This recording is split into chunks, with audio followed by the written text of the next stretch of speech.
Bonjour à tous, j'espère que vous allez bien.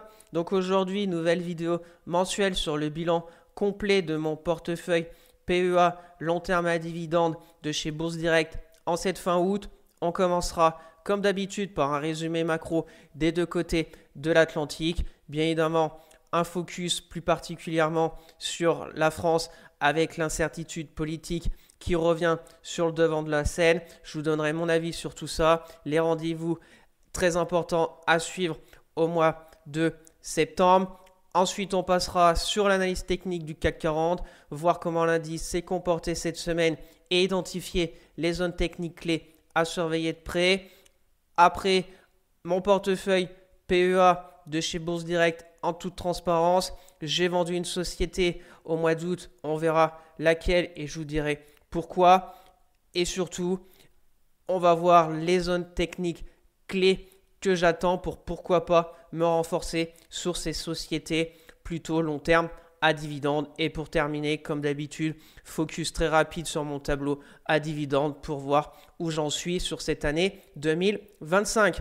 Donc n'hésitez pas à vous abonner à la chaîne, à partager la vidéo, à me lâcher un maximum de likes, ça me ferait très plaisir. Si vous avez des questions, des remarques ou si vous voulez un avis sur une société en particulier, mettez-moi tout ça en commentaire, je serai ravi d'échanger avec vous. Je vous rappelle mon Twitter où je fais le suivi de mes analyses techniques, de mes trades court terme, etc. Le lien est dans la description. Pour suivre mon portefeuille PEA court terme et long terme à dividende sur Morning, le lien est aussi dans la description.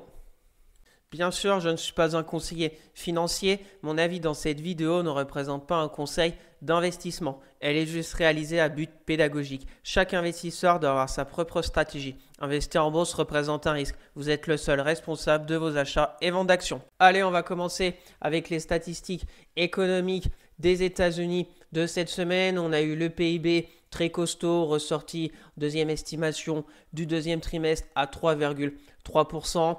Alors, il est assez élevé parce que le T1, on était ressorti à 0,5% parce que c'est un rééquilibrage avec des quantités énormes de stock et c'est à cause des tarifs douaniers. Mais de toute façon, on voit très clairement que l'économie américaine est très résiliente. Tous les week-ends, on voit les PMI, les directeurs d'achat qui sont toujours au-dessus de la zone des 50. Donc on a une économie vraiment résiliente. On a eu aussi le PCE Core, qui, je vous le rappelle, c'est l'indice des prix à la consommation des ménages où on retire l'alimentation et l'énergie, ressorti comme prévu, 2,9 en rythme annualisé. Donc voilà, on est toujours quand même sur une inflation qui colle au basque aux États-Unis. On est loin du target des 2% qu'attendent la Fed, mais on verra les gros rendez-vous de septembre. Les inscriptions hebdomadaires au chômage, pareil, rien à signaler de particulier.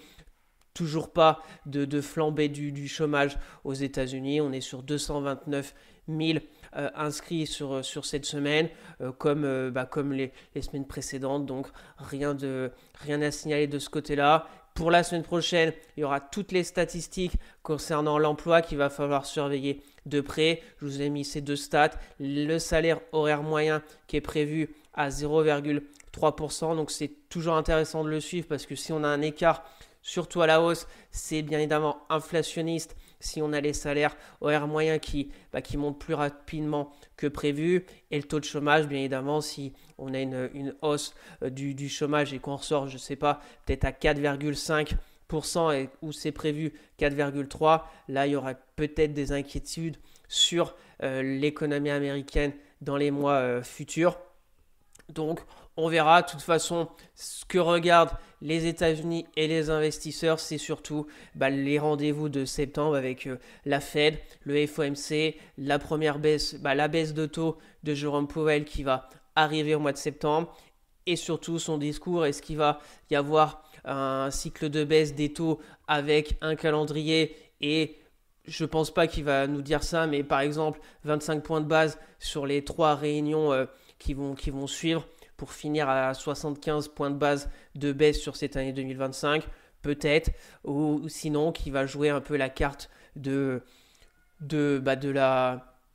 data depender, dire je baisse de 25 points de base, mais on va suivre les chiffres économiques, surtout pour mon point de vue et mon sentiment, c'est que l'économie est vraiment plutôt résiliente. Alors des fois, on a des petits signes de tout petits ralentissements, mais bon, on a toujours l'inflation quand même qui est vers les 3%, donc on pourrait avoir l'effet aussi des tarifs douaniers, on verra bien.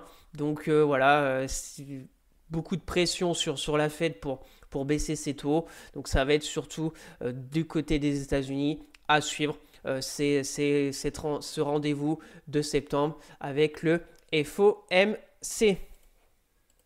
Allez, on traverse l'Atlantique pour revenir dans la zone euro et plus particulièrement en France avec l'actualité du moment, l'incertitude politique qui revient sur le devant de la scène avec ce début de semaine, François Bayrou qui remet entre guillemets sa place en jeu avec ce vote de confiance des députés à l'Assemblée nationale. Ça sera le 8 septembre. Alors on verra bien. On verra s'il y a la majorité, si la majorité présente.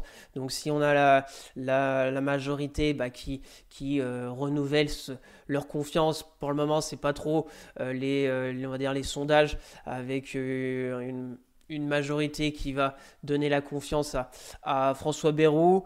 Maintenant, bien évidemment, ils choisissent cette date parce que on sait que le 10 septembre, va y avoir des manifestations. Alors, dans plusieurs secteurs, on verra bien ce que ça donne tout ça aussi. Et on aura le 12 septembre l'agence Fitch qui va noter la note souveraine de la France. Alors, je pense que, bien évidemment, faudrait peut-être qu'elle dégrade parce qu'on est quand même, vu les autres pays, vu leurs notes et vu l'état actuel de notre dette publique et de cette incertitude politique et que ça fait des mois et des mois qu'on n'avance pas sur le budget, je pense qu'elle va dégrader parce qu'au bout d'un moment, si elle dégrade plus, je ne sais pas à quoi elles servent ces agences de notation. Ce qu'il va falloir bien évidemment suivre, qu'on verra tout de suite après, c'est le graphique du 10 ans obligataire français. Parce que, est-ce que déjà, c'est entre guillemets rentré dans les cours parce que tout le monde pense qu'on va être dégradé. Donc peut-être qu'on n'aura pas une flambée du 10 ans. Si on a une flambée, là, ça ne sentira pas bon du tout parce que déjà, ce qu'on rembourse, la charge des intérêts de la dette de la France, c'est je crois, la deuxième dépense après l'éducation nationale. Donc voilà, on a tellement de dettes que on doit en donner chaque année de plus en plus. Alors si bien évidemment on passe les 4% sur le 10 ans français, là ça sentira pas bon du tout. Il faudra encore chercher encore plus d'argent pour rembourser cette dette et après c'est l'engrenage. Déjà qu'on n'arrive pas à faire des réformes, etc. Donc c'est quand même beaucoup d'incertitudes à venir. On résume. Le 8 septembre, si par exemple François Bayrou, il n'y a pas le vote de confiance, il va devoir démissionner. Ensuite, on va avoir un moment de flottement parce que va faire le président Macron? Est-ce qu'il va encore dissoudre l'Assemblée nationale pour avoir des législatives où ça va être encore long et on va peut-être se retrouver dans la même situation avec toujours pas de majorité à l'Assemblée nationale, donc encore du temps perdu, encore beaucoup de zones d'ombre? Ou est-ce qu'il va encore renommer un Premier ministre, mais au final, pour que ça soit le jeu des chaises musicales avec les ministres, où ils vont juste changer de ministère? Je vois pas non plus est-ce que ça va solutionner le problème. Il faudra bien encore sortir un budget pour 2026. Donc franchement, mon sentiment, c'est que c'est très compliqué en France. Je vois pas d'issue favorable. Vraiment, je suis quand même plutôt positif dans la vie en général, mais sur le problème de la France, j'ai presque envie de dire, c'est presque trop tard, parce qu'il faudrait des vraies mesures vraiment fortes. Mais au point où on en est, faudrait déjà. Est-ce qu'il y a quelqu'un qui pourrait dire qui baisse les dépenses de fonctionnement de l'État? Pour le moment, personne n'est sur cette voie. Donc j'ai l'impression que toute la population française attend au moins des mesures sur ce point-là, pour après parler d'augmentation d'impôts grattés un jour férié par-ci, par-là, etc. Mais tant qu'ils ne vont pas comprendre qu'il faut réduire, entre guillemets, le train de vie de l'État en général, je ne parle pas des collectivités ou la santé ou l'éducation nationale, etc. Je parle de l'État en général. Donc on verra bien. On verra bien, beaucoup d'incertitudes, bien évidemment les marchés, on a vu comment ça vend, on n'a aucune visibilité, il va falloir refaire un budget, on ne sait pas trop, est-ce que ça va reprendre un peu du budget, donc voilà les trois dates pour la semaine du 8 septembre. On verra déjà le 8 septembre ce qui va se passer. Ensuite, on verra le 10 septembre les manifestations qui peut-être vont peut-être durer, peut-être pas. Est-ce que ça va être un bis repetita des gilets jaunes? Je n'en sais rien. Personne ne le sait. Et on aura le 12 septembre les agences de notation qui vont sûrement dégrader si on n'a plus de gouvernement et qu'on n'a plus rien. Voilà, donc grosse prudence sur cette rentrée de septembre. Franchement, soyez prudents, on verra bien à la suite. De toute façon, tous les week-ends, on sera ensemble pour voir l'évolution de cette politique française qui n'en finit plus. Et il y a la dernière possibilité, bien évidemment, mais je pense que très peu probable que ça arrive, c'est une démission d'Emmanuel Macron et on repart du départ, on vote les présidentielles, etc. Mais bon, je pense pas. Je pense pas parce que là, ça serait vraiment entre guillemets le chaos politique en France. Donc voilà, accrochez-vous et rendez-vous tous les week-ends pour faire un point sur cette politique française qui, je pense, on va encore beaucoup en parler. Allez, on passe maintenant sur les graphiques à surveiller de très près et plus particulièrement ce rendement obligataire du 10 ans français qui revient sur des zones bientôt dangereuses pour moi. On a sur cette semaine un retour d'une belle bougie verte, plus de 21. On se rapproche des plus hauts de cette année, des plus hauts de 2023. On était vers les 3,60, on est à 3,50. On voit que quand on avait eu l'année dernière la dissolution de l'Assemblée nationale, on n'était que vers les 3,22. Ici, c'était c'était juin 2024, que même depuis, on n'est pas retourné vers le sud. Au contraire, on est sur une très belle tendance haussière avec le support oblique, la zone de résistance à 3,60. Donc, si on avait ce cours d'action sous les yeux, je vous dirais, là, on est sur une très belle tendance haussière. On a la zone de polarité à 3,22 et puis on continue tranquillement. Donc normalement, le chemin, on suit les moyennes mobiles très bien orientées, etc. Donc c'est quand même, techniquement, quand on voit ce graphe, pas bon pour le futur de la France. Et on a vu le rendez-vous de Fitch qui va être au mois de septembre. Donc à suivre. Et ce qui est encore moins bon, c'est le spread qui continue de s'élargir avec l'Allemagne. On voit cette semaine un spread énorme, plus 12% de spread. Donc voilà, on revient aussi sur cette zone de spread des 0,80 points de base. Quand on passe au-dessus, c'est jamais très bon. La dernière fois, c'était fin d'année là. On était à 0,85. Donc voilà, donc je vois pas pourquoi on continuerait pas à s'écarter du 10 ans allemand, parce que l'Allemagne, on connaît leurs problèmes économiques, etc. Mais on n'est pas sur la même, on n'a pas une dette colossale comme la France, on n'a pas une incertitude politique comme la France, donc je pense que ça va continuer malheureusement. Et puis ici sur le 10 ans c'est pareil. Quoi qu'il arrive, je pense que ça peut continuer. Sauf si François Bayrou est reconduit, qu'il arrive à avoir une majorité pour voter ses lois sur le budget de 2026, mais je vois pas comment ça peut être possible. Donc prudence, grande prudence, parce qu'après, on ne sait pas, hein, on sait pas jusqu'où ça peut aller. On peut avoir une crise financière de la France qui entraîne toute la zone euro, etc., etc., vu le poids de la France sur la zone euro. La BCE devra intervenir, mais bon, la BCE, intervenir sur la France, c'est que faut emmener beaucoup d'argent pour sauver la France. Et puis après, le scénario catastrophe, une crise comme 2008 provoquée cette fois par la France. On a eu les subprimes en 2008 avec les États-Unis. Si la France, c'est un peu le même poids, hein. C'est pas les États-Unis, mais bon, bien évidemment, si on a une chute des bancaires françaises, ça entraînera le reste du monde. Parce que la France, bien évidemment, pèse sur le secteur financier mondial. On n'en est pas encore là, bien évidemment, mais on va suivre ça ensemble. Donc, à surveiller cette zone des 3,60. Et bien évidemment, ça va faire de la pression sur le marché parisien, sur le CAC 40, sur les actions si on commence à casser ces 3,60 sur le 10 ans français. On va faire rapidement les autres, mais bon, rien à signaler sur l'Allemagne. On voit déjà la différence.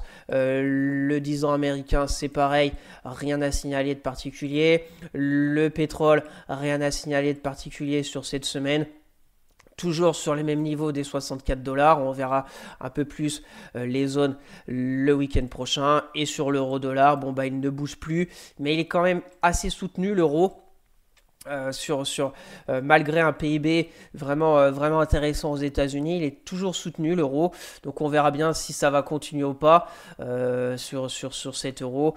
Bien évidemment, si la France arrive sur une crise majeure économique, etc., avec retour du chômage, etc., je pense que l'euro va faiblir. Mais on a de l'autre côté le dollar, que si la Fed baisse les taux, et voilà, on est à 1,17 pour l'euro-dollar. On suivra bien sur l'euro-dollar le week-end prochain. De toute façon, résistance 1,18, support 1,15. Affaire à suivre. Allez, on passe à l'analyse technique du CAC 40 en commençant par le mensuel en cette fin août. Donc, on clôture le mois d'août avec une bougie légèrement négative, mais bon, moins 0,88%, avec quand même beaucoup d'incertitudes, cette bougie mensuelle. Énorme mèche haute qui va jusqu'à presque 8000 points, mèche basse qui va vers les 7500 points et tout petit corps de bougie. Donc on voit depuis 4 mois, dernièrement c'était la forte volatilité qu'on a connue au mois d'avril, mais après cette bougie avec forte volatilité et plutôt un gros corps sur le mois d'avril, et depuis 4 mois c'est des tout petites bougies, pas de directionnel. Point positif, c'est qu'on est toujours au-dessus de ce support oblique haussier qui commence depuis les plus bas du Covid, donc c'est plutôt positif. Si on se met en ligne de clôture, on voit aussi qu'on est très limite sur la moyenne mobile 10 mensuelle, mais elle est toujours en tant que support dynamique, qu'on a la 20 qui sont au même endroit, donc on n'a pas de directionnel. On verra bien dans un mois, peut-être qu'on aura sûrement même plus d'informations pour peut-être la suite. Est-ce qu'on aura cassé à la baisse les 7500 points dans un mois, donc on aura cassé notre zone de bad range qu'on va voir en données hebdomadaires, on aura cassé l'oblique haussière et on reviendra peut-être vers les 7127 points, et à contrario à la hausse, on continue dans ce schéma haussier et puis on va casser peut-être les 8000 points dans un mois, donc on verra. On voit de toute façon que le RSI très neutre depuis 4 mois, donc en données mensuelles, on ne bouge plus depuis le mois de mai. En hebdomadaire, donc on retrouve notre fameux range.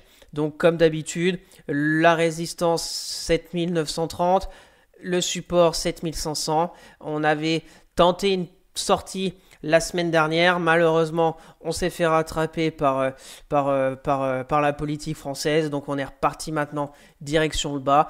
Donc on va voir. 7500 pour moi, c'est le support, le gros support moyen terme sur le CAC 40 de ce range. Alors, est-ce que ça va être un range d'accumulation, de distribution? Soit on casse et c'est un range de distribution. Et pour moi, je pense qu'on ira après retrouver les 7200 points, la grosse zone des 7127 points, la très grosse zone dans le données hebdomadaire.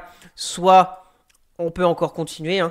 On peut encore continuer à 7005 pour avoir après un rebond et revenir vers les 7009. Et puis à contrario, si on casse, je pense, les 8000 points, on ira chercher peut-être un nouveau record.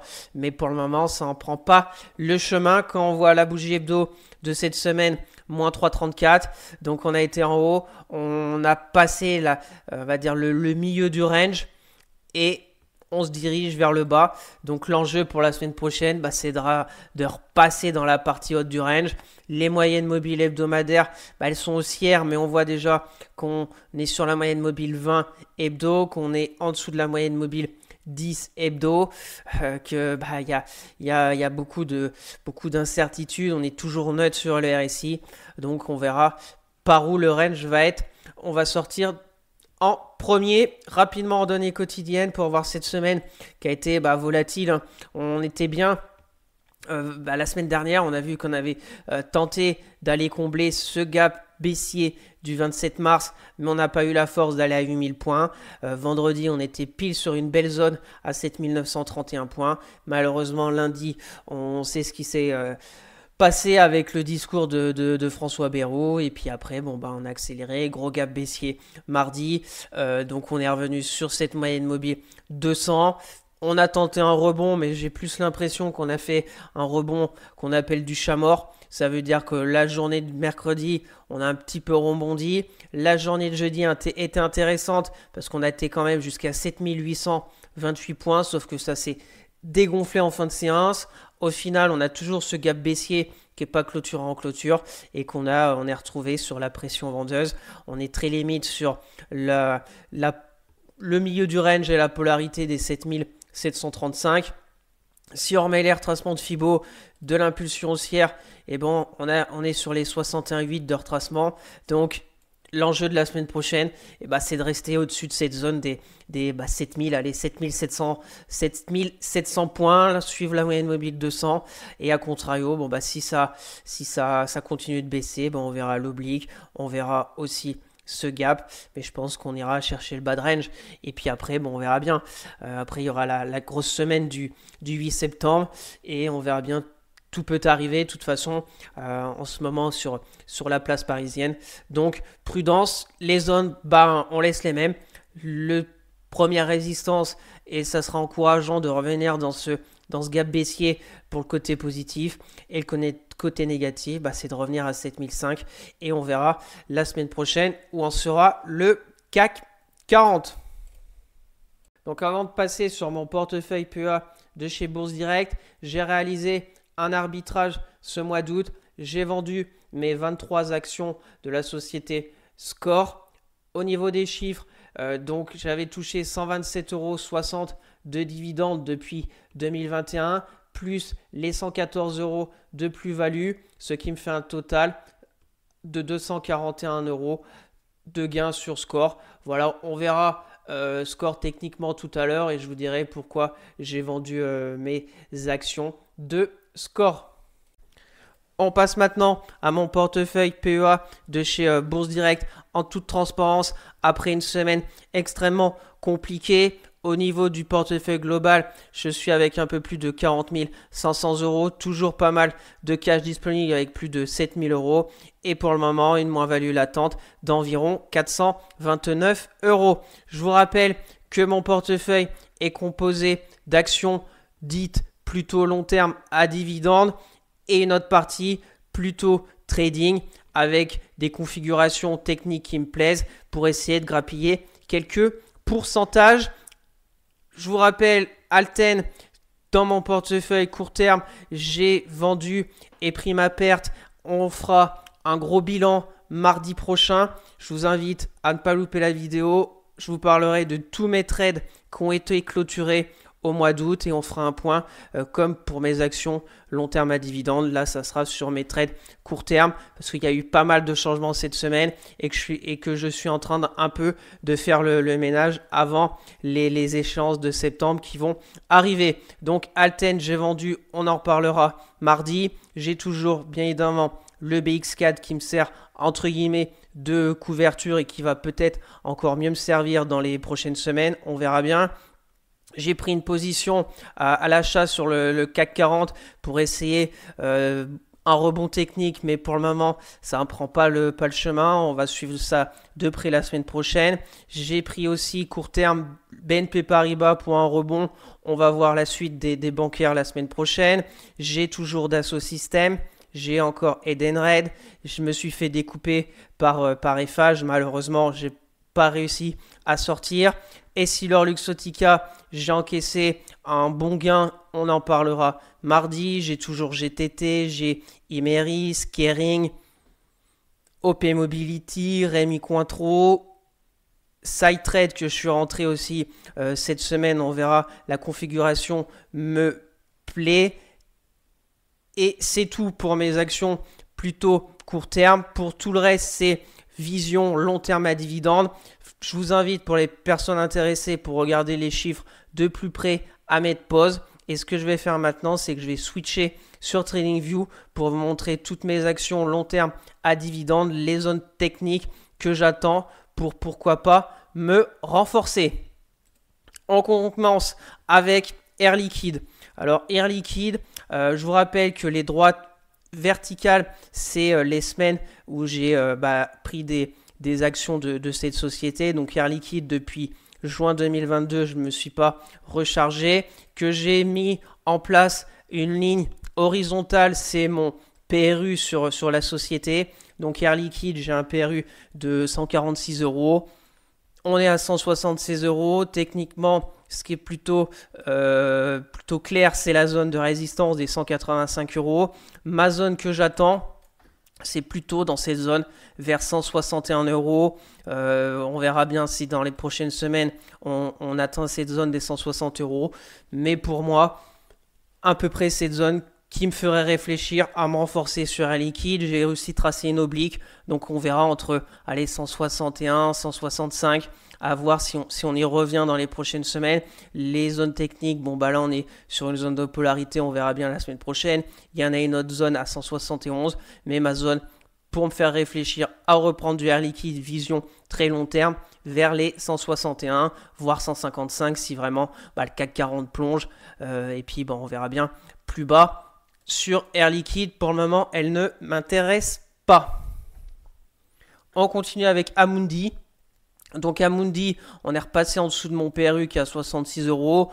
Amundi, la première zone, c'est vers les 60. C'est pas le même profil, bien évidemment, que Air Liquide. C'est plutôt une action à dividende, secteur de la finance. C'est plutôt, pour moi, à privilégier les achats vers les 50 € par ici.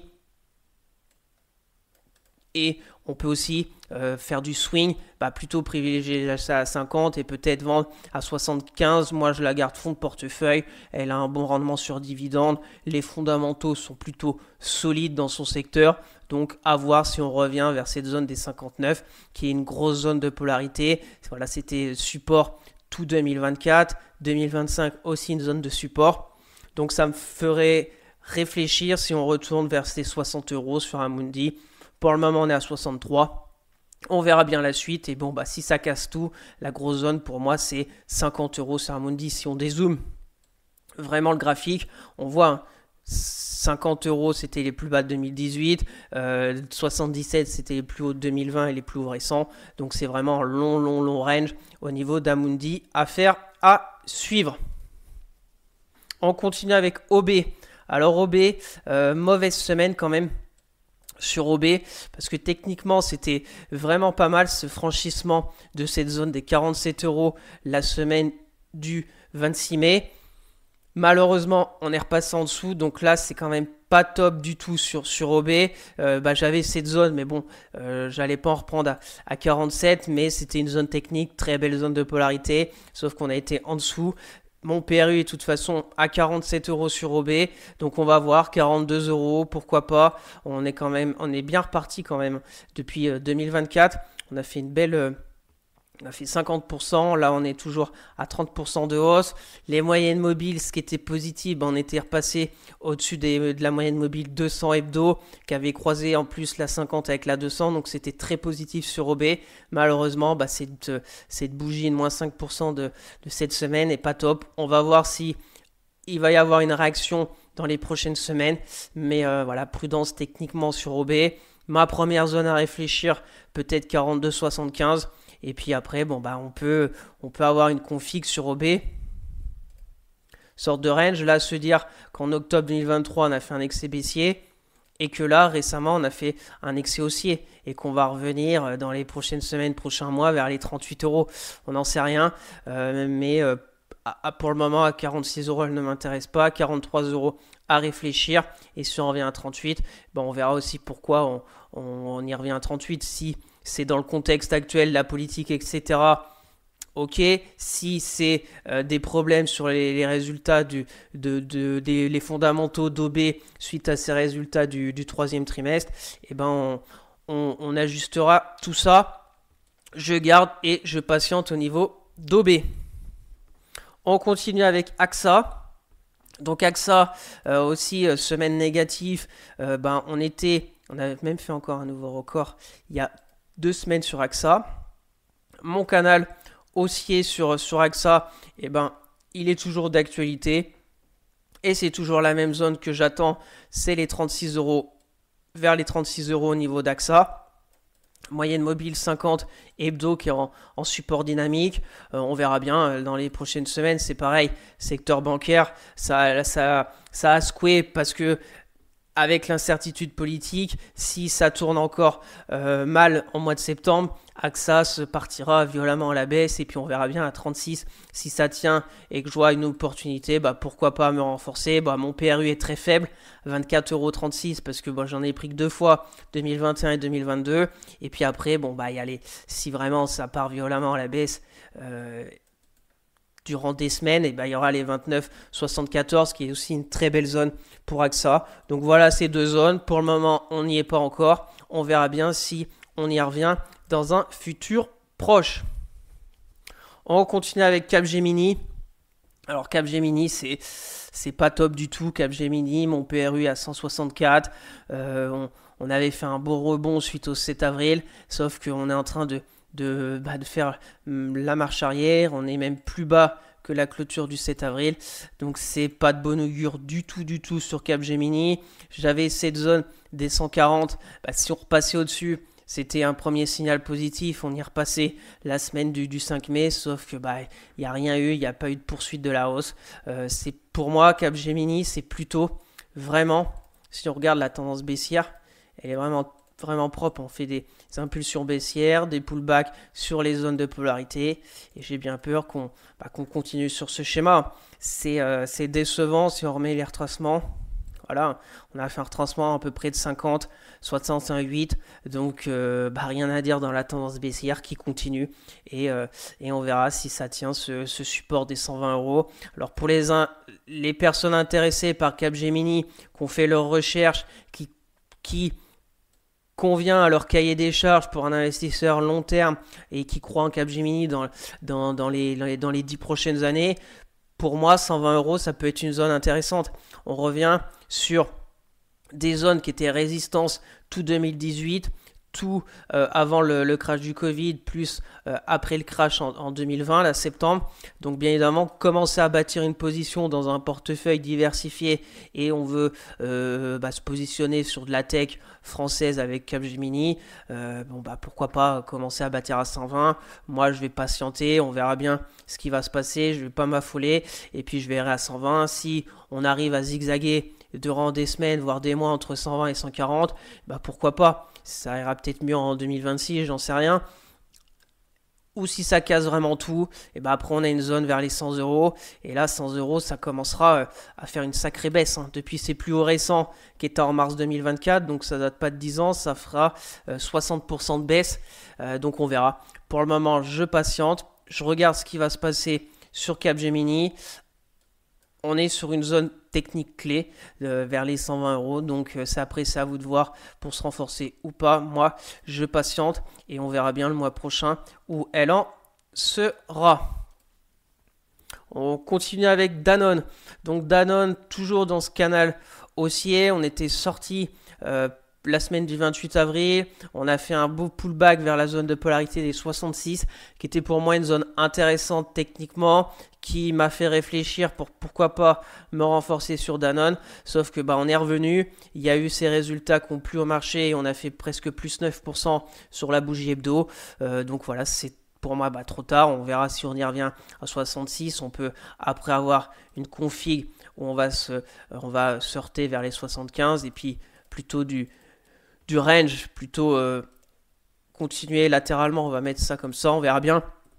Sur Danone, elle peut être intéressante dans le contexte actuel. Voilà, c'est produits de consommation de base. Voilà, qu'on aura toujours besoin malgré le contexte actuel. Donc 66, 68, 61 aussi une grosse zone de prix travaillé dans le passé sur Danone. Mon PRU est très faible, il est à 54,76, donc j'aimerais me recharger sur Danone, mais à 71 elle ne m'intéresse pas. On verra si elle retourne dans un futur proche vers les 66, pourquoi pas. Pour le moment elle est toujours dans le canal haussier, elle est plutôt recherchée en ce moment, donc on verra dans un mois où elle en sera. On continue avec Ipsos. Ipsos, c'est un peu comme Capgemini, c'est vraiment pas bon du tout Ipsos. C'est vraiment, j'avais rechargé la semaine du 7 avril et on est revenu au point de départ, comme Capgemini. Donc on arrive sur une zone intéressante, là 34,62 €, c'est pareil Ipsos, c'est une belle dégringolade. Et puis c'est plus haut, au moins 50%. Donc voilà, mon PRU à 41,62, donc on n'est pas non plus très loin de mon PRU. Je crois en la société pour l'avenir, donc on verra bien à 34, pourquoi pas en reprendre. Et puis après, si ça casse, on verra d'autres zones plus basses. Mais voilà, si on dézoome, qu'on regarde un peu le passé d'Ipsos, depuis entre 2008 et 2020, on était dans un long range entre 16 € et 34 €. C'est après le crash du Covid en 2020 et en 2021, quand on a cassé les 35 € qu'on a vraiment explosé à la hausse, que j'ai commencé à bâtir ma position en novembre 2021, que là j'en avais repris, je pensais qu'on allait repartir. On était un peu plus bas, on a fait des records en 2024 et puis là on est reparti sur une vraie tendance baissière. Donc prudence, mais bien évidemment c'est pareil que Capgemini. Si des personnes intéressées par Ipsos, qui croient à Ipsos dans les 10 prochaines années pour du long terme, avec une société qui verse un bon dividende et qui, pour moi, les fondamentaux sont plutôt pas mal, d'en prendre à 35, ça me paraît pas déconnant dans un portefeuille diversifié. Quand on était là-haut, je me disais attention, j'en avais repris la semaine du 7 avril, donc ça va être à moi de voir pourquoi pas me recharger dans les prochaines semaines si on se stabilise sur Ipsos. Après, techniquement, c'est hautement dégradé. On a fait la croix de la mort avec la moyenne mobile 50 qui a croisé à la baisse la 200. Je vous rappelle, quand ça croise à la hausse, c'est plutôt positif. Comme en juin 2021, on a fait une belle hausse. Là, ça croise à la baisse. Donc, faudrait au moins se stabiliser. Je vais aussi la surveiller de près les prochaines semaines et on verra bien dans un mois où elle en sera. On continue avec LVMH. Alors, LVMH, elle se réveille. Le secteur un peu du luxe se réveille parce que c'est un peu une rotation avec la finance qui avait très bien performé, maintenant qui est un peu dans le contexte français en ligne de mire. Le luxe, pas trop sur le contexte français parce que le chiffre d'affaires est surtout à l'international, Chine, États-Unis. Et comme on a vu les États-Unis, toujours une bonne résilience de l'économie, donc peut-être qu'il y a des arbitrages qui sont faits sur le secteur de la finance pour aller vers le luxe. Alors on n'est pas non plus, c'est pas non plus la folie, mais on voit qu'on s'est stabilisé, qu'on a fait une sorte de double creux, qu'on a repassé la zone des 486 € sur LVMH. Maintenant, la grosse zone pour moi, ça sera quand on repassera au-dessus des 600 €. Alors là, quand on repassera au-dessus des 600 €, ça sera vraiment très positif sur LVMH. Je vous rappelle aussi que les records étaient à 900 €. Hein. Donc aussi, on a fait une forte baisse. On verra bien. J'en avais aussi repris la semaine du 31 mars. La dernière fois, LVMH. Mon PRU est à 543. Donc, on va voir la suite sur LVMH. Je vais pas se tenter. Ce qui serait intéressant sur LVMH, c'est qu'on se stabilise et peut-être reprendre vers les 500 € dans quelques semaines. Pour mon cas, c'est pareil pour les personnes intéressées par LVMH pour se positionner sur luxe. Ça me paraît pas déconnant de commencer à bâtir une position à 500 € sur LVMH. Là, j'ai les 3 zones. Maintenant, si ça casse, on surveillera les 435 qu'il faudra tenir parce que c'est les plus bas récents et ça serait dommageable qu'on les casse. Et si vraiment, si le CAC 40 plonge, LVMH va entraîner tout ça et c'est 377.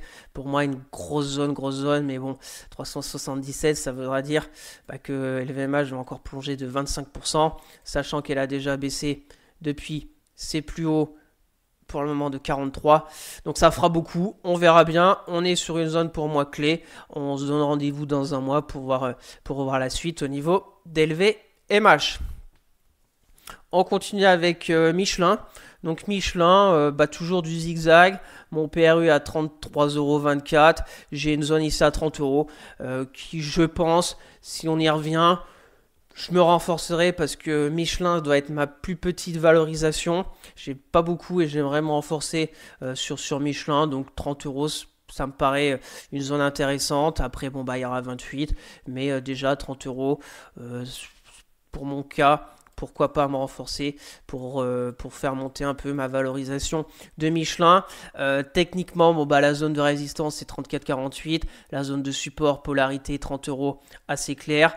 Mon PRU à 33, donc on voit support, on a été là-haut. Donc on est à range depuis novembre 2024 sur Michelin. Moyenne mobile sont tout au même endroit. Donc on va patienter tranquillement si on a un peu de faiblesse sur le CAC. Je pense que Michelin reviendra vers les 30 €. Donc ça fait une baisse encore peut-être de 2-3%. Et pourquoi pas me renforcer. Pour les personnes intéressées, c'est pareil. 30 €, ça me paraît pas déconnant sur Michelin. Après, faut y aller mollo. Faut pas tout mettre ses œufs sur Michelin, mais parce qu'après on a des zones plus basses. Hein. On a 27,71. On a toujours cette énorme oblique haussière depuis 2009 qui passerait vers les 26 €. Donc voilà, on va patienter. Comme je vous l'ai dit, comme je suis très peu exposé à Michelin, ça me dérangera pas d'en reprendre à 30 €, même si elle va plus bas. Je crois en la société pour les 10 prochaines années dans son secteur d'activité. On continue avec Nexity. Alors Nexity, chaque mois je vous parle de Nexity et je pense que je vais vous refaire mon erreur entre guillemets de débutant pour que des personnes ne refassent pas mon erreur. Mon erreur de Nexity, je pense que vous la voyez direct sur l'écran. Donc je suis rentré sur Nexity au mois de juin 2021. Je voulais me positionner dans le secteur de l'immobilier en France. Nexity était le leader dans son domaine. Donc j'ai commencé à bâtir une position au mois de juin 2021. Là, j'ai envie de dire, quand vous ouvrez un PEA ou un compte titre ou n'importe quoi, je pense qu'au début, le timing pour commencer à bâtir, je parle bien commencer à bâtir avec des petites sommes sur les sociétés, je pense que c'est pas très important. Le plus important, c'est quand vous rechargez, je pense, la société. Donc, Nexity, on va dire à chaque baisse, j'ai fait l'erreur d'en reprendre. Donc j'ai repris ici en novembre 2021 une baisse. Là, on avait fait une belle baisse en mars 2022. J'ai rechargé en juillet 2022 et j'ai rechargé en février 2023. Donc j'ai un PRU à 27,62 et heureusement que j'ai rechargé par toute petite quantité sur Nexity.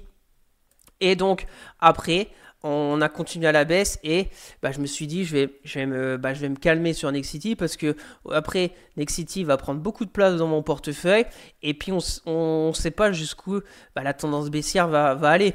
Et c'est pareil pour LVMH. Il y en a peut-être qu'on renforcé à 900 euros, à 850, à 800 et on est à 500 euros sur LVMH. Donc quand on est sur une tendance baissière, on ne sait jamais jusqu'où elle va aller. Donc je me suis dit en février 2023, on va attendre.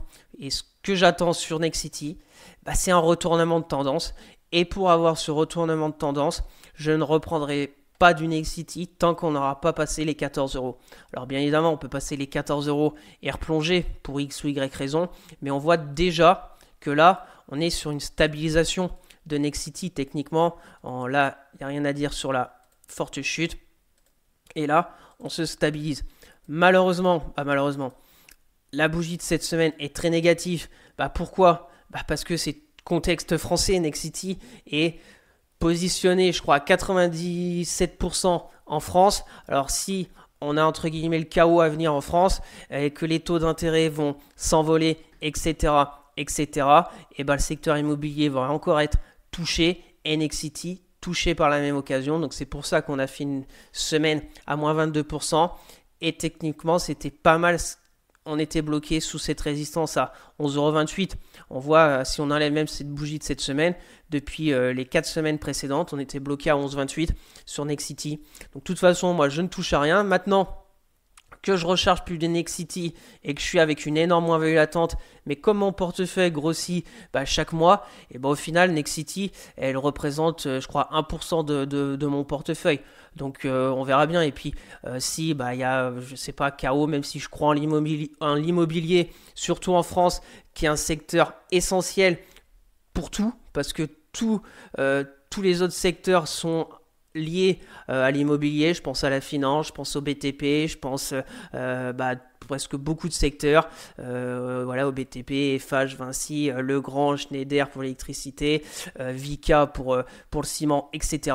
Donc si la France a plus d'immobilier, je pense qu'on est très mal parti, très mal barré. On verra. Donc là, techniquement, après, on est à 8,30 € support. Alors c'est pareil pour les personnes intéressées par Nexity pour du très long terme. Pour moi, c'est pas déconnant de commencer à bâtir une position à 8,63. Mais attention, on peut aller à 5 €, 6 €. Si on se met en mensuel. Nexity, c'est le record. Bon, si on enlève la partie de 2007, en 2018, donc ça fait déjà longtemps, mais en 2018, on était à 54. Et là, on est à 8 €. On peut bien évidemment aller après à 5 €. Voilà, sur les plus bas de 2008. Donc on verra. On verra sur Nexity. Moi, vous savez, ma stratégie, c'est je ne touche à rien. Et on verra quand on repassera les 14 € sur Nexity. Après, c'est à vous de voir si vous êtes intéressé par Nexity à 8,60 avec une petite partie de votre portefeuille, toute petite dans un portefeuille diversifié. J'ai envie de dire pourquoi pas. Je pense que ça se relèvera. Je pensais fin 2025, 2026 que ça se relèvera. Malheureusement, si on part dans le chaos en France, ça va peut-être mettre plus de temps. Je suis pas pressé, je garde en fond de portefeuille. Et une petite précision pour finir sur Nexity. Bien évidemment, le rendement sur dividende en 2023 était, je crois, de 8%. Donc un énorme rendement sur dividende. Donc on peut se dire, c'est pas grave, si elle baisse, on va au moins toucher, entre guillemets, du cash sur Nexity. Sauf que avec ces résultats qui ont été catastrophiques annuels, ça fait 2 ans que Nexity ne verse pas de dividendes. Donc, dans mon cas, je suis en moins-value latente énorme sur Nexity, plus je ne touche plus de dividendes sur Nexity. Donc, c'est pareil, le dividende, c'est l'année présente. On ne sait pas l'année suivante ce qui va se passer, donc l'entreprise peut couper son dividende pour X ou Y raison. Donc, toujours prudence. Allez, on continue après ce passage sur Nexity, on passe à Publicis Group. Donc Publicis Group, on est revenu sur une très belle zone. Très belle zone. Cette zone, c'est la zone de résistance. Donc Publicis Group, pourquoi pas, j'en ai déjà repris la semaine du 7 avril sur ces 76 €. Donc mon PRU à 59,58.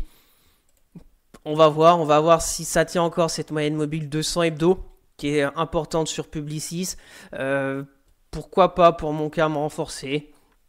On est sur une belle zone technique ou attendre si ça casse. Bon bah si ça casse 67,92 pour moi la prochaine zone. On a aussi un support oblique haussier qui part du crash du Covid.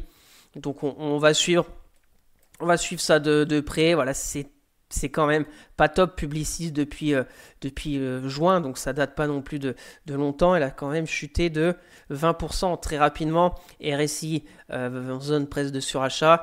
Donc là, on est pour moi à la croisée des chemins. Pareil pour les personnes intéressées par Publicis. Je pense que c'est pas déconnant vers ces 76 euros de commencer à bâtir une position. Et puis bon bah si on va plus bas, on regardera plus bas, mais on est sur une zone technique importante au niveau de Publicis. On continue avec Ruby. Donc Ruby, elle est toujours entre ces deux zones. Résistance vers les 30 euros, support zone de polarité vers les 26,30, mon PRU est à 25 euros. Donc on va voir si on retourne à 26. Pourquoi pas, dans mon cas, me renforcer, accumuler un peu du Ruby. Bon bah c'est un secteur, voilà, c'est secteur de service de pétrole, vente de pétrole, pas producteur, c'est de la vente. Donc là c'est pareil, on a eu une forte baisse de Ruby, on s'est stabilisé, donc on va voir durant les prochaines semaines. Techniquement, ce qui est intéressant, on est repassé au-dessus de la moyenne mobile 200 et pour le moment on y reste. On a la moyenne mobile aussi 50 qui a croisé à l'os avec la 200, donc voilà, 26 euros. Ça peut être une zone intéressante pour m'enfoncer. Et pour les personnes intéressées, bon bah si ça casse tout, il ne faudra surtout pas enfoncer la zone des 21 euros qui est une très grosse zone de support depuis juin 2022 sur Ruby. On continue avec Sanofi. Donc Sanofi, on est toujours pour moi sur des zones intéressantes.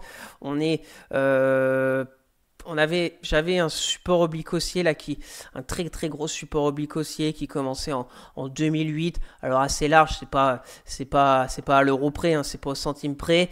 Voilà, on est à peu près dedans. Maintenant, ma config c'est plutôt du range latéral sur Sanofi depuis un peu le crash du Covid. Hein, on voit le support. La résistance, support, résistance, support, résistance, et là, support vers les 77. Donc j'en avais repris au mois de mai vers cette oblique, je crois, vers les 85. De toute façon, j'en reprends toujours vers cette zone de prix, parce que mon PRU est à 88. Donc voilà, c'est bon, secteur de la santé, bon rendement sur dividende. Voilà, c'est calme, hein, c'est pas extrêmement volatile, mais je pense, je vois pas Sanofi faire des miracles et être à 200 euros dans quelques années. Mais tant qu'on suit un peu ce schéma, ça me convient. Fonds de portefeuille, voilà, on encaisse le dividende. Et puis on verra bien la suite sur Sanofi. Donc on est aussi sur une zone pour moi intéressante. On avait cette belle zone des 77 qu'on a fait une mèche basse la semaine du 28 juillet. J'ai hésité d'en reprendre, mais comme j'en avais repris récemment là, au mois de mai. Donc voilà, je patiente tranquillement sur Sanofi. Je suis pas pressé. Pour les personnes intéressées, on est toujours sur une zone qui pour moi potentiellement intéressante pour rentrer du Sanofi. On continue avec Schneider Electric. Donc Schneider Electric, on avait bien vu la zone ici de polarité à 233 euros. On avait essayé de s'en sortir, mais la semaine du 28 juillet, les résultats n'ont pas plu au marché de Schneider. Donc on est revenu là-dedans. Donc la prochaine zone de support qui pourrait être intéressante, c'est les 200 euros. Pour moi, j'en avais repris la semaine du 7 avril vers les 173. Donc on va voir si on y revient dans un futur proche. 173, voilà les deux zones techniques pour moi importantes et intéressantes pour un investisseur long terme. 200 euros la première, deuxième 173. Il y a aussi la moyenne mobile 200 hebdo qui est très importante en support dynamique. Le crash du Covid, on avait fait une touchette. En 2022, deux touchettes. 2023, une touchette. Et plus récemment, en avril 2025. Donc c'est entre 180 et 200 euros. Donc affaire à suivre sur Schneider Electric.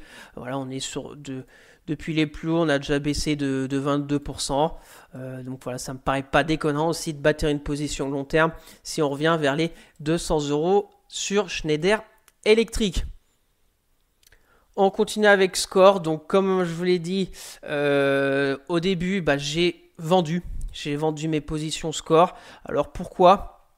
Parce que je veux un peu changer, réduire mon exposition au secteur de la finance. J'ai déjà Amundi et AXA dans le secteur de l'assurance, AXA dans le secteur de l'assurance, Amundi dans le secteur plutôt financier, et Score c'est assurance. Donc j'ai préféré vendre pour déjà encaisser un gain. C'est toujours bon d'encaisser un gain. Que techniquement on voit que Score, avant le crash du Covid, on était vers les 37 euros, qu'on a fait le crash du Covid. Elle n'est jamais revenue au-dessus pour le moment de ses plus hauts avant le crash du Covid, là, et qu'on a beaucoup zigzagué, qu'on a une très grosse zone de résistance vers les 31 euros, et qu'il y a quelques semaines, il y a déjà eu des ventes sur cette zone des 31 euros. Donc j'ai préféré vendre pour pas après qu'on retourne vers les 17 euros ou des zones. Là, c'est un peu la même chose qu'Amundi qu'on a vu. Pour les personnes qui aiment un peu ce secteur et accumuler pour le dividende, etc. Faut plutôt acheter sur le bas de range et voir en haut, soit vendre comme mon cas, soit attendre des cycles de 2 ans peut-être, et puis voir. Moi j'ai pris la décision de vendre, d'encaisser mon gain, donc on va l'enlever de ma partie PEA long terme à dividende. Peut-être qu'on en reparlera pour du swing qui peut être aussi intéressant sur Score. Donc voilà, mon PRU était à 22,66, ça m'a fait une plus-value de 24%, plus le dividende que j'ai perçu chaque année depuis 2021. Je vous ai mis le total de gains sur le début de la partie de mon portefeuille PEA chez Bourse Direct. Donc on n'en parle plus, on l'enlève et on verra si on en reparle au niveau du swing trading. Après, c'est à vous de voir. Pour moi, on n'est pas sur des zones intéressantes pour réaccumuler. La première zone ici, mais même ici, si vous êtes long terme, c'est plutôt 21,20 €. On accumule vers cette zone des 21,20 €, vers les 18. Et puis quand on va en haut, on ne touche rien. Et puis après, ça va rebaisser, etc. Donc, moi, je suis sorti de Score. On continue avec Steph. Donc, Steph, c'est pas mal ce qui s'est passé, Steph, la semaine dernière. Je vous avais montré cette oblique qui était très belle, très intéressante, cette oblique baissière. Et on a réussi à la franchir il y a 3 semaines. On a cassé la zone de résistance des 135 et là, on est de retour dessus. Donc, pour mon investissement long terme sur Steph, on attend tranquillement. Là, il y avait une très belle zone, mais j'ai pas osé, j'ai pas réussi à en reprendre vers les 114. Et puis elle est repartie. Donc j'ajuste mes zones. 127, pourquoi pas. Steph, très belle société avec des fondamentaux très solides. Donc elle me plaît. On verra. 127. Mon PRU est à 96 euros. Donc voilà, j'aimerais me renforcer sur Steph. Et pour moi, à réfléchir, 127 euros. Et très belle zone à 114 euros sur Steph. On continue avec Thales. Thales, secteur de la défense. Thales, mon PRU est très bas à 122 euros parce que j'en avais pris en 2021 et en août 2024. Donc là, c'est pareil. Ce que j'attends sur Thales, c'est une rotation sectorielle avec le secteur de la défense qui commence à avoir des prises de bénéfices. Et c'est un peu le cas depuis quelques semaines. Qu'on revienne peut-être vers ces 200 euros, combler le gap haussier de la semaine du 3 mars. Et voir si après on a une configuration pour ma part me renforcer. Voilà, après on sait bien que les carnets de commandes de Thales, Dassault Aviation, Safran, etc.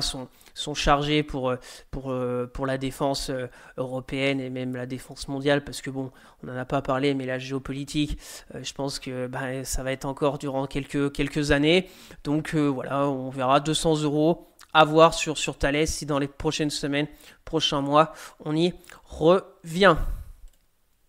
On continue avec Total Energy. Donc Total Energy, on est limite sur l'oblique, on peut ajuster un peu l'oblique baissière, on est dessus, on a croisé à la baisse la M50 avec la M200, donc on appelle ça la croix de la mort. Donc on va voir, c'est la zone vraiment de résistance. Belle zone de résistance vers les 56 euros, là 55,23 € sur Total Energy. La zone ici qui était une zone technique clé pour les investisseurs long terme vers les 51 euros, mais j'en avais repris début d'année, là en janvier, vers les 54, vers la moyenne mobile 200 hebdo. Donc je vais voir, je vais patienter, mais ça m'intéresserait peut-être Total Energy vers ces 51, mais bon, je patiente, on voit que c'est du zigzag, hein. Il n'y a pas de directionnel, on peut encore faire ça durant des semaines, voire des mois. Surtout, on a vu le pétrole qui est pas volatile du tout, donc Total Energy, ça navigue. Et pour moi, 51 euros, voilà, pour une très belle société comme Total Energy, c'est pareil. Depuis ses plus hauts, on a déjà perdu 23%. On est revenu sur des prix de février 2023, de juin 2022, de 2018, voilà, voire de 2007 et 2014. Donc déjà, ça m'intéresse plus vers les 51-52 euros qu'il y a quelques mois vers les 70 euros. Donc on verra. Pour moi, 51,33 euros. Tant qu'on reste dans le canal baissier, bon, on peut aller après chercher peut-être les 48 euros. Si le pétrole chute suite à peut-être un ralentissement un peu économique des États-Unis, je pense que Total Energy ira vers les 48. Donc affaire à suivre, je patiente et on n'est pas loin pour moi sur une zone intéressante pour un investisseur long terme. Et on va finir avec Vinci. Donc Vinci, on va patienter aussi. Grosse déflagration cette semaine, voilà, avec les concessions d'autoroute. J'en ai fait aussi les frais sur Eiffage. Donc on verra bien les prochaines semaines. Pour moi, c'est toujours cette zone vers les 110. Et puis ici, on accélère vraiment à la baisse, c'est 100 euros. Voilà, 110 à réfléchir et ça dépend comment qu'on y va. Si la semaine prochaine on fait encore une grosse bougie rouge de moins 10%, qu'on enfonce tout, et on va attendre tranquillement de voir jusqu'où elle pourrait baisser et pas se précipiter. Mais entre 100 et 110, on a le canal haussier qui est très intéressant, très bien marqué avec des belles zones de support, des belles zones de résistance oblique. On a la moyenne mobile 200 hebdo aussi qui revient par ici et on a la zone un peu de polarité avec les 100 euros qui étaient les plus hauts d'avant le crash du Covid. Donc une très belle zone, 100 euros. Maintenant, on va patienter de voir la suite de Vinci. Mon PRU est plutôt bas à 89 euros. Donc on va tranquillement attendre la suite au niveau de Vinci. Donc voilà ce tour d'horizon complet de toutes mes actions dites long terme à dividendes. J'ai j'ai arbitré score qu'on va enlever des actions à suivre et on verra bien dans un mois la suite au niveau de mon portefeuille PEA de chez Bourse Direct.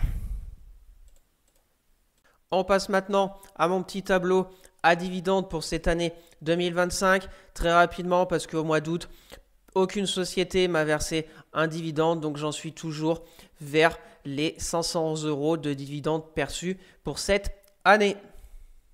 Donc merci à tous d'avoir suivi cette vidéo, j'espère que ça vous plaît, ce bilan complet de mon portefeuille PEA de chez Bourse Direct en toute transparence chaque mois. Donc n'hésitez pas à vous abonner à la chaîne, à partager la vidéo, à me lâcher un maximum de likes, ça me ferait très plaisir. Si vous avez des questions, des remarques ou si vous voulez un avis sur une société en particulier, mettez-moi tout ça en commentaire, je serai ravi d'échanger avec vous. Je vous rappelle mon Twitter où je fais le suivi de mes analyses techniques, de mes trades court terme, etc. Le lien est dans la description. Pour suivre mon portefeuille PEA court terme et long terme à dividendes sur Morning, le lien est aussi dans la description. Sur ce, je vous souhaite un excellent week-end et on se retrouvera la semaine prochaine pour de nouvelles vidéos. Allez, bye!